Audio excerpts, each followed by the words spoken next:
નમસ્કાર મિત્રો, સ્વાગત છે તમારું અમારી યુટ્યુબ ચેનલમાં। તો મિત્રો, ગુજરાત ગૌણ સેવા પસંદગી મંડળ દ્વારા હિસાબનીસ અને ઓડિટરની પોસ્ટ પર ભરતીની જાહેરાત કરવામાં આવેલી છે। તો આ ભરતી વિશે આપણે તમામ માહિતી એક જ વિડીયોમાં મેળવશું, પરંતુ તે પહેલા વિડીયો ગમે તો લાઈક અને શેર કરી દેજો। ચેનલમાં નવા હોય તો ચેનલને સબસ્ક્રાઇબ કરી દેજો। તો ચાલો મિત્રો, વિડીયોની શરૂઆત કરીએ।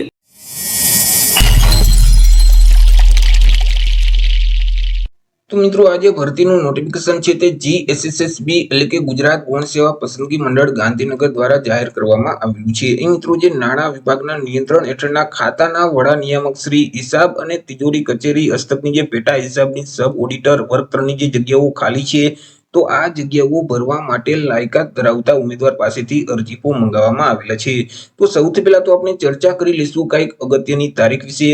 હવે મિત્રો, આ જે ભરતી છે તેમાં જો તમારે અરજી કરવી હોય તો ઓનલાઈન અરજી ફોર્મ ભરવાના રહેશે। ઓનલાઈન અરજી ફોર્મ છે તે 1 એપ્રિલ 2025 બપોરના 2 વાગે શરૂ કરવામાં આવશે। 1 એપ્રિલ 2025 થી લઈને 25 એપ્રિલ 2025 સુધીમાં તમારે ઓનલાઈન અરજી ફોર્મ ભરી દેવાનું રહેશે। ઓનલાઈન અરજી ફોર્મ જે ઉજાસનું પોર્ટલ છે એટલે કે ujas.gujarat.gov.in નામની જે વેબસાઇટ છે તે વેબસાઇટ ઉપર જઈ તમારે 25 એપ્રિલ 2025 સુધીમાં અરજી કરવાની રહેશે। પરંતુ મિત્રો, જો તમારે ઘર બેઠા જ ઓનલાઈન અરજી ફોર્મ ભરવું હોય તો અમારે જે WhatsApp નંબર છે 6352228352, આ નંબર પર તમે WhatsApp પર મેસેજ કરશો કે અમારે હિસાબનીસ ઓડિટરમાં અરજી ફોર્મ ભરવું છે, તો તમને નજીવી ફી સાથે ઘર બેઠા જ ઓનલાઈન અરજી ફોર્મ ભરી દેવામાં આવશે। ચર્ચા કરી લઈએ જગ્યા વિશે કે કુલ કેટલી જગ્યા છે અને કેટેગરી મુજબ કેટલી જગ્યા રહેશે। તો કે જે પેટા હિસાબનીસ અને સબ ઓડિટર વર્ગ 3 ની જે જગ્યા છે તેમાં કુલ 29 જેટલી જગ્યા રહેશે। આ જે 29 જગ્યા છે તેમાંથી દિવ્યાંગતા ધરાવતા એ કેટેગરી માટે 6 જગ્યા, બી કેટેગરી માટે 12 જગ્યા, જ્યારે ડી અને ઈ કેટેગરી માટે 11 જગ્યા રહેશે। ત્યાર પછી હિસાબનીસ, ઓડિટર, પેટા તિજોરી અધિકારી અને અધિક્ષક વર્ગ 3 ની જે જગ્યા છે તેમાં કુલ 7 જેટલી જગ્યા છે।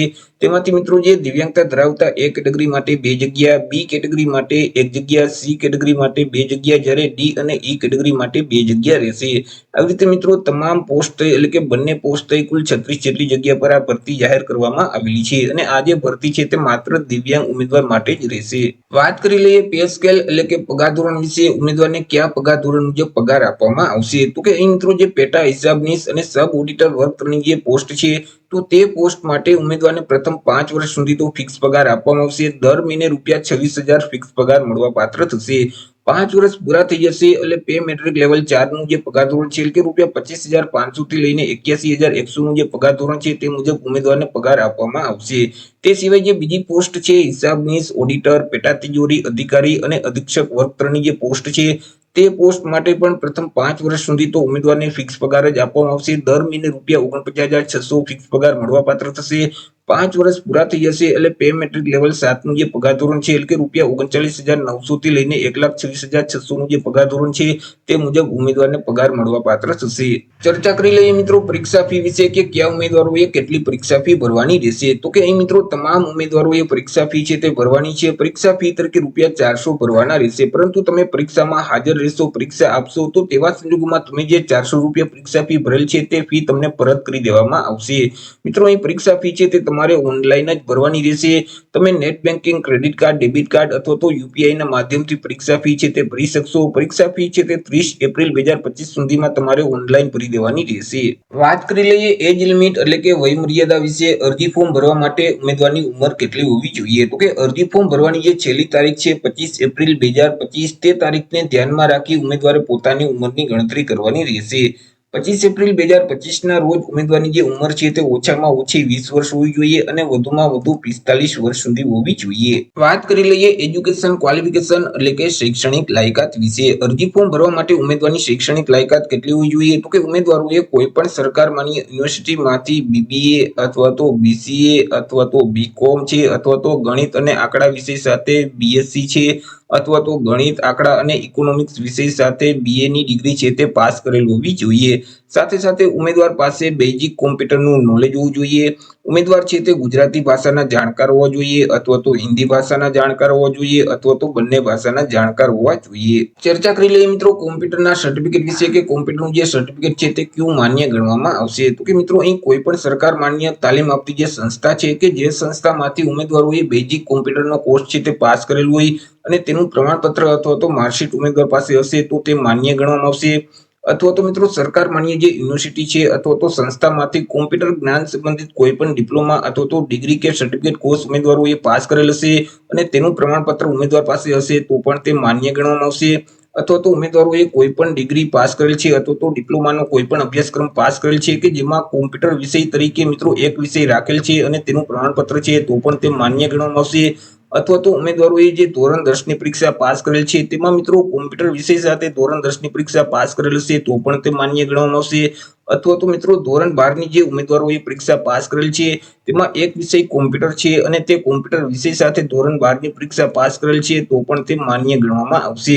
પરંતુ મિત્રો હાલ અત્યારે અરજી ફોર્મ ભરતી વખતે તમારી પાસે જો હજી સુધી કોઈ પણ કોમ્પ્યુટર કોર્સનું સર્ટિફિકેટ નથી તો પણ તમે અરજી ફોર્મ છે તે ભરી શકો છો. પરંતુ જ્યારે તમને નિમણૂક આપવામાં આવે તો તે નિમણૂક પહેલા તમારે અચૂક કોમ્પ્યુટરનું સર્ટિફિકેટ છે તે રજૂ કરવાનું રહેશે. જો નિમણૂક પહેલા તમે કોમ્પ્યુટરનું સર્ટિફિકેટ રજૂ નહીં કરી શકો તો મિત્રો તેવા સંજોગોમાં તમારી જે પસંદગી કરવામાં આવેલી છે તે રદ કરી દેવામાં આવશે. તમારું ફોર્મ છે તે રદ કરવામાં આવશે. વાત કરી લઈએ સિલેક્શન પ્રોસેસ વિશે તો ઉમેદવારનું સિલેક્શન છે તે અલગ અલગ બે સ્પર્ધાત્મક પરીક્ષાના આધારે કરવામાં આવશે કે જેમાં સૌથી પહેલા તો તમામ ઉમેદવારની એક પ્રાથમિક પરીક્ષા લેવામાં આવશે. હવે આ જે પ્રાથમિક પરીક્ષા છે તે ઓબ્જેક્ટિવ પ્રકારની રહેશે એટલે કે તેમાં એમસીક્યુ પ્રકારના પ્રશ્ન પૂછવામાં આવશે. કુલ 150 એમસીક્યુ પ્રકારના પ્રશ્ન પૂછવામાં આવશે. એક પ્રશ્નનો 1 માર્ક એટલે 150 માર્કનું પેપર રહેશે અને પેપર લખવા માટે તમને 2 કલાકનો સમયગાળો આપવામાં આવશે. મિત્રો આ જે પરીક્ષા છે તેમાં જનરલ સ્ટડી એટલે કે સામાન્ય અભ્યાસને લગતા એમસીક્યુ પ્રકારના પ્રશ્ન છે તે પૂછવામાં આવશે અને પરીક્ષામાં માઇનસ પદ્ધતિ પણ લાગુ પડશે. જો તમે પ્રશ્નનો જવાબ ખોટો ટીક કરો છો તો સાચા જવાબનો તમને 1 માર્ક મળેલ છે તેમાંથી 0.25 માર્ક માઇનસ કરી દેવામાં આવશે. મિત્રો આજે 150 એમસીક્યુ પ્રકારના જે પ્રશ્ન પૂછવામાં આવશે તેમાં સામાન્ય જ્ઞાન સંબંધિત જે પ્રશ્ન છે તે 20 પ્રશ્ન પૂછવામાં આવશે કે જેમના 20 માર્ક રહેશે. ત્યાર પછી જનરલ મેન્ટલ એબિલિટી એટલે કે રીઝનિંગ પ્રકારના જે દાખલાઓ છે તેવા 10 દાખલાઓ પૂછવામાં આવશે કે જેમના 10 માર્ક રહેશે.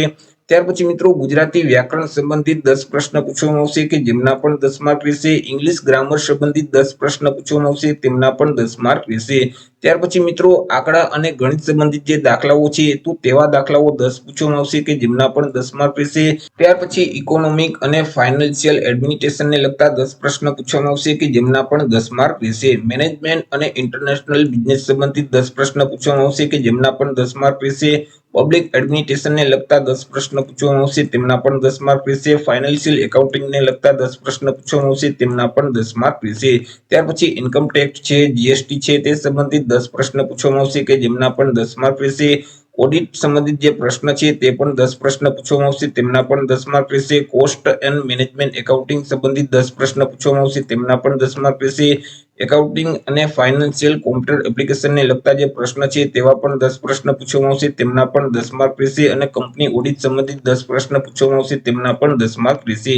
આવી રીતે 150 એમસીક્યુ પ્રકારના પ્રશ્ન પૂછવામાં આવશે. એક પ્રશ્નનો 1 માર્ક એટલે 150 માર્કનું પેપર રહેશે. ત્યાર પછી જે ઉમેદવાર પ્રાથમિક પરીક્ષામાં પાસ થઈ જશે એટલે આગળ તેઓએ મુખ્ય પરીક્ષા એટલે કે મેઇન પરીક્ષા આપવાની રહેશે. આ જે મુખ્ય પરીક્ષા છે તે વર્ણનાત્મક પ્રકારની રહેશે. તેમાં અલગ અલગ બે પેપર લેવામાં આવશે. પહેલું પેપર છે તે ગુજરાતી ભાષા અને ઇંગ્લિશ ભાષા સંબંધિત રહેશે કે જે 100 માર્કનું રહેશે અને તે પેપર માટે 3 કલાકનો સમયગાળો આપવામાં આવશે. બીજું જે પેપર છે તે એકાઉન્ટિંગ અને ઓડિટ સંબંધિત રહેશે કે જે પણ 100 માર્કનું રહેશે અને તેના માટે પણ 3 કલાકનો સમયગાળો આપવામાં આવશે. બંને પેપર ફરજિયાત આપવાના રહેશે અને બંને પેપરમાં પાસ થવાનું ફરજિયાત રહેશે. તો એ રીતે મિત્રો જે દિવ્યાંગ ઉમેદવાર છે તો તેમના માટે ગુજરાત ગૌણ સેવા પસંદગી મંડળ દ્વારા હિસાબનીશ અને ઓડિટરની પોસ્ટ પર ભરતી જાહેર કરવામાં આવી છે. તો આશા રાખું છું વિડીયો પસંદ પડ્યો હશે. વિડીયો પસંદ પડ્યો તો લાઈક અને શેર કરી દેજો. ચેનલમાં નવા હોય તો ચેનલને સબસ્ક્રાઇબ કરી દેજો. ફરી મળીશું એક નવા ટોપિક સાથે એક નવા વિડીયોમાં. ત્યાં સુધી જય હિન્દ, વંદે માતરમ.